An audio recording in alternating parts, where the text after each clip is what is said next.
అమరావతి నగరమా అసలు సిసలు ఆంధ్రమా అమరావతి నగరమా అభివృద్ధికి చిహ్నమా ఆంధ్రమా ఆంధ్రమా అమరావతి రాజధాని వేదికపై ఇద్దరు చంద్రులే కాదు మోడీ కూడా మరో ఆకర్షణగా నిలుస్తూ వచ్చారు. ప్రధానిగా రావడమే కాదు రాష్ట్రానికి రాజధాని నిర్మాణానికి ఓ 2 వరాలు కూడా ప్రకటించారు మోడీ. రాజధాని అంకురార్పణతోనే అమరావతి గిన్నెస్ బుక్ రికార్డ్స్ లోకి ఎక్కబోతోంది. నభోతో న భవిష్యత్ అన్నట్లు చేసిన ఏర్పాట్లే కాదు రాజధాని నిర్మాణం కోసం చేసిన భూసేకరణ కూడా గిన్నెస్ రికార్డులు స్థాపించాయి. ఒక రాజధాని నిర్మాణం కోసం 33,000 ఎకరాల భూసేకరణ చేయటమే కాదు 5 లక్షల మందికి ఆహ్వాన పత్రాలు పంపడం, 16,000 గ్రామాల నుంచి మట్టి నీరు సేకరించడం వంటి అంశాలన్నీ గిన్నెస్ బుక్ రికార్డ్స్ లోకి ఎక్కబోతున్నాయి. వీటిని ప్రత్యక్షంగా పర్యవేక్షించేందుకు గిన్నెస్ ప్రతినిధులు కూడా అమరావతి నిర్మాణానికి వచ్చారు.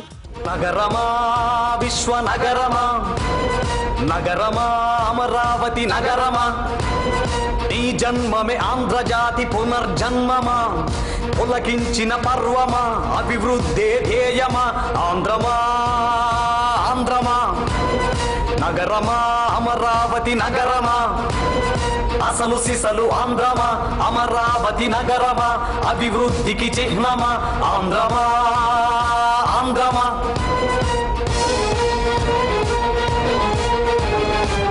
ఈ కార్యక్రమానికి వ్యాఖ్యాతలుగా ఉన్న సాయి కుమార్, సునీతల ప్రసంగం అందరినీ ఆకట్టుకోగా ఆహ్వానం మేరకు విచ్చేసిన సినీ స్టార్లతో ప్రాంగణానికే కొత్త కళ వచ్చింది. ఇక ఉదయం నుంచే వాతావరణం కాస్త వేడిగా ఉండడంతో ప్రజలు ఉక్కపోతతో కాస్తంత ఇబ్బంది పడ్డారు. ఇక కార్యక్రమానికి మరో హైలైట్ సినీ స్టార్స్. తమ అభిమాన నటీనటుల్ని చూడ్డానికి ప్రజలు ఎగబడ్డారు. వారితో సెల్ఫీలు తీసుకోవాలని సంబరపడ్డారు. అమరావతి శంకుస్థాపనకు వచ్చిన విశిష్ట అతిథి భారత ప్రధాని నరేంద్ర మోదీ. ప్రత్యేక విమానంలో గన్నవరం వచ్చిన మోదీ వాయుసేన హెలికాప్టర్లో అమరావతికి చేరుకున్నారు.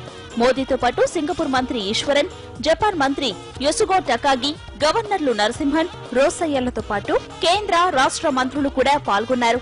వేద మంత్రాల మధ్య మోదీ పూర్ణాహుతి నిర్వహించారు. ఆపై పండితులు మోదీ చేతుల మీదుగా శిలాన్యాసం నిర్వహించారు. సరిగ్గా ముహూర్త సమయానికి శంకుస్థాపన ఘట్టం పూర్తి చేశారు. ఈ సందర్భంగా పార్లమెంటు నుంచి తెచ్చిన మట్టిని, యమునా నది నీటిని చంద్రబాబుకి అందించిన మోదీ తెలుగులో ప్రసంగించి అందరినీ ఆశ్చర్యపరిచారు. నేను సేతం ప్రజా రాజధాని పుట్టు సమర్పిస్తూ నన్ను. కేంద్ర మంత్రి వెంకయ్య నాయుడు మోదీ ఇచ్చిన మట్టిని ప్రస్తావిస్తూ ఓ 2 చమక్కులు పేల్చారు. దేశ రాజధాని ఢిల్లీ నుంచి పార్లమెంటు ప్రాంగణంలో మట్టిని సేకరించి పవిత్ర యమునా నది నీరుని తీసుకొచ్చి అమరావతి యొక్క రాజధాని నిర్మాణంలో నేను సైతం మట్టిని సమర్పిస్తున్నానని ప్రధానమంత్రి గారు చెప్పారు. మనకు తద్వారా శుభ సందేశాన్ని అందించారు. తన మాతృభాషలో ప్రసంగించిన జపాన్ మంత్రి యొసుగో టకాగి తమ దేశ సాంస్కృతిక వికాసానికి మూల కేంద్రం అమరావతి అని కొనియాడారు. అమరావతి ఉజ్వల భవితతో తాము భాగస్వాములవుతున్నందుకు ఆనందంగా ఉందన్నారు.紀元前3世紀にはすでに仏教が大いに栄えた世界においてアマラバティは冠たる古代都市として繁栄し、また日本のすべての学生が歴史の教科書でも勉強するかの龍樹も訪れた地であります。この地で日本人の価値観の糧となった仏教が発展してきました。その土地に立っていることを歴史の重みを感じております。We in Japan have learned from our young days that this great land of Amravati was a great seat of learning for Buddhism right from the 3rd century BC. And here is where the seed of the Japanese nation's culture and values have emerged. In our textbooks we learn that Nagarjuna visited the city.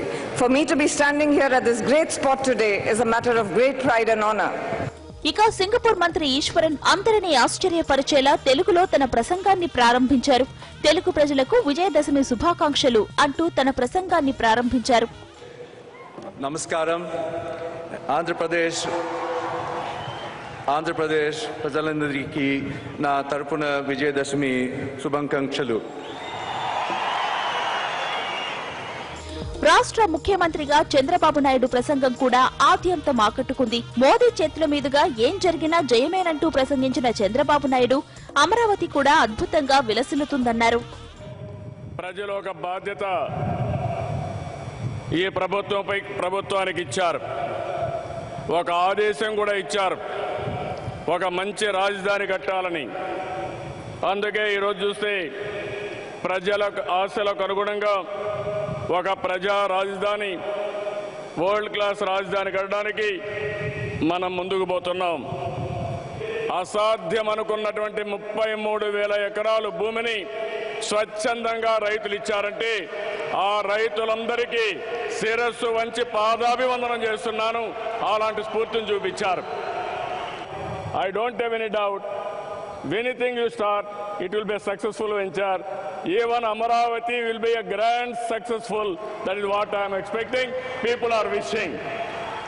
Under your leadership, I am confident we will build world best capital, that is people's capital in Amaravati. ఇలా మొత్తంగా అమరావతి రాజధాని అంకురార్పణ కార్యక్రమం అనుకున్న దానికన్నా అద్భుతంగా పూర్తవడమే కాదు, చరిత్రలో నిలిచిపోయేంతగా విజయవంతమైంది.